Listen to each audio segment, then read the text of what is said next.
Hello friends, welcome to Hi Fi Study. दोस्तों, आज की जो वीडियो है बहुत इंपॉर्टेंट है आप सभी के लिए। जैसा कि आपको पता है कि सीटेट का रिजल्ट आ गया और बहुत निराशाजनक रिजल्ट जो है वो देखने को मिला है।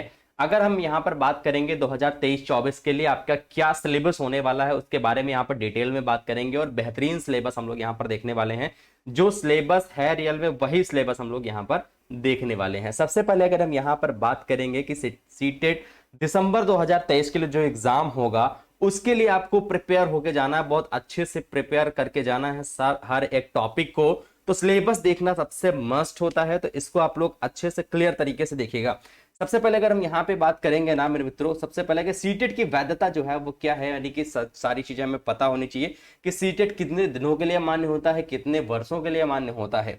सबसे पहले बात करेंगे, यहाँ पर आपको पता है कि सीटेट सर्टिफिकेट की वैधता 7 साल से बढ़ाकर आजीवन यानी लाइफ टाइम कर दी गई है, जो हर कैटेगरी के कैंडिडेट के लिए समान होती है। सबसे बढ़िया बात यह है कि अगर आप पहले प्रयास में अच्छे मार्क्स नहीं लाते हैं, जैसा कि अभी रिसेंटली में आपको पता है कि बहुत सारे अभ्यर्थी अच्छे मार्क्स नहीं लाए हैं या फिर वो एलिजिबल नहीं है, तो ऐसे में क्या है कि आप फिर से परीक्षा दे सकते हैं। ठीक है, आप परीक्षा जो है वो फिर से दे सकते हैं, जितनी बार चाहें सीटेट की परीक्षा में बैठ सकते हैं, यानी कि सीटेट की परीक्षा अटेम्प्ट पर कोई प्रतिबंध नहीं है। दूसरी चीज बात करेंगे यहाँ पर कि इसका पैटर्न क्या होने वाला है, यानी इसके पैटर्न के बारे में बात करेंगे। तो जैसा कि आपको पता है कि सीटेट परीक्षा के माध्यम से प्राइमरी और एलिमेंट्री स्कूलों में शिक्षकों का चयन किया जाता है। अगर आप प्राइमरी एलिमेंट्री अध्यापक बनना चाहते हैं, जी हाँ, अगर आप प्राइमरी एलिमेंट्री अध्यापक बनना चाहते हैं तो इस परीक्षा की आपकी शैक्षिक और मानसिक योग्यता मापदंड किया जाएगा, यानी सीटेट एग्जाम को पास करने के बाद आप कक्षा 1 से 8 तक के पढ़ाने के लिए सक्षम होंगे। यहीं पर बात करें कि सीटेट एग्जाम में 2 लेवल होते हैं, यानी शिक्षा के लिए सेकंड पेपर शिक्षा के लिए 2 पेपर होते हैं, जिनमें पेपर फर्स्ट क्लियर करने के बाद आप 1 से 5 यानी प्राइमरी लेवल पीआरटी के लिए एलिजिबल होंगे। वहीं अगर पेपर 2 की बात करें तो वो कक्षा 1 से लेकर के 8 तक के लिए पढ़ाने का अवसर जो है वो दिया जाता है। दूसरी चीज यहाँ पर कि सीटेट की परीक्षा भारत के हर राज्य में आयोजित होती है, यानी यह परीक्षा नेशनल लेवल पर कराई जाती है। और सीटेट परीक्षा आयोजित करवाने का मकसद यही है कि बच्चों को योग्य शिक्षक प्रदान किया जाए।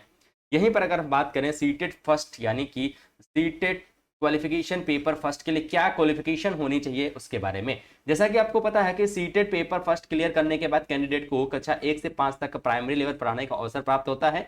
अगर आप निम्नलिखित योग्यता को प्राप्त करते हैं तो आप केवल सीटेट पेपर फर्स्ट की परीक्षा दे सकते हैं। वहीं पर अगर हम बात करेंगे इसके लिए क्या एलिजिबल होना चाहिए, तो एलिजिबल की बात करेंगे यहाँ पर कि किसी भी मान्यता प्राप्त विद्यालय से अच्छे मार्क्स के साथ 12 पास कर लें। वहीं पर अगर आप डिप्लोमा डीएड या डीएलएड कोर्स या बीएड मतलब जो भी कोर्स 2 वर्षीय कोर्स वो अनिवार्य होना चाहिए कक्षा 1 से 5 यानी प्राइमरी लेवल के लिए अगर बात हो रही है यहाँ पर।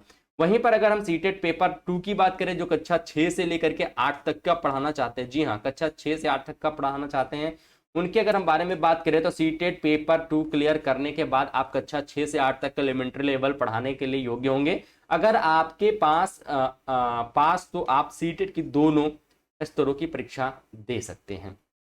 ठीक है, आपके पास आप पास हैं तो दोनों की परीक्षा दे सकते हैं।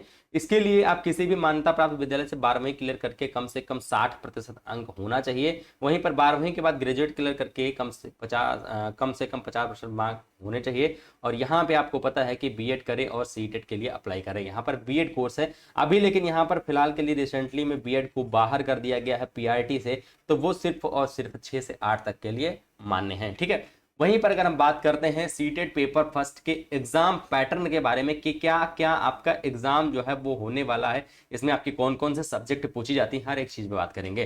तो यहाँ पे आपको पता है कि क्रम संख्या यहाँ पर दी गई है 1 2 3 4 5 सब्जेक्ट होती है पेपर फर्स्ट में। वहीं पर विषय की बात करें तो बाल विकास, गणित, भाषा फर्स्ट, भाषा सेकंड में आप सिलेक्ट कर सकते हो। वहीं पर पर्यावरण अध्ययन की बात करेंगे। यहाँ पर प्रश्नों की संख्या जो है वो 30 होती है, यानी बाल विकास शिक्षण की बात करें तो 30 प्रश्न पूछे जाएंगे और 30 नंबर के, यानी एक प्रश्न 1 अंक का होगा।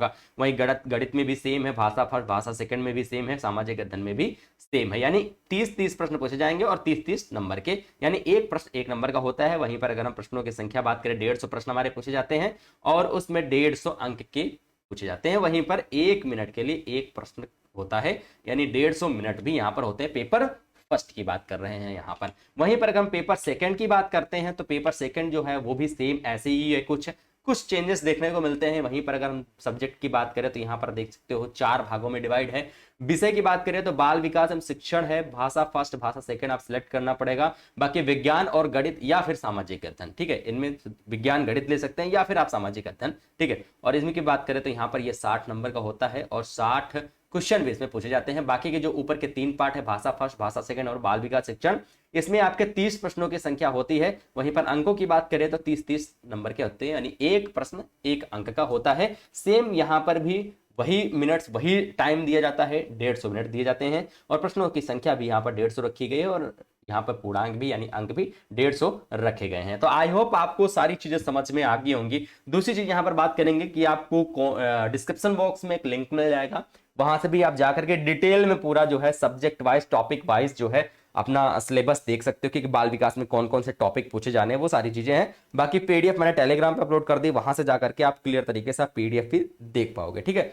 पीडीएफ देखने से ये हो जाएगा कि आप जितने भी टॉपिक वाइज हैं हर एक टॉपिक को आप क्लियर कर पाओगे, ठीक है। तो उसको जरूर से जरूर देखिएगा। बाकी आपको लिंक दो लिंक दिए गए, टेलीग्राम का भी दिया गया है, साथ में वेबसाइट का लिंक भी दिया गया है। वहां पे क्लिक करके आप आराम से अपना जो भी आपका सिलेबस है, जिस भी पेपर मतलब अगर पेपर फर्स्ट देना चाहते हैं, पेपर सेकंड देना चाहते हैं, दोनों का अलग अलग टॉपिक वाइज सिलेबस दिया गया है। वहां पे जाकर के क्लिक करके आप उसको अच्छे से क्लियर तरीके से देख पाओगे। बाकी आप हमें मैसेज भी कर सकते हैं, डिस्क्रिप्शन बॉक्स में आपको नंबर मिल जाएगा, वहां पे जाकर के आप पीडीएफ डायरेक्ट लेना चाहते हैं तो आप मैसेज भी कर सकते हैं, ठीक है। आई होप आप यहाँ पे आप जरूर से जरूर इन सोशल नेटवर्क को जरूर से जरूर फॉलो करिएगा।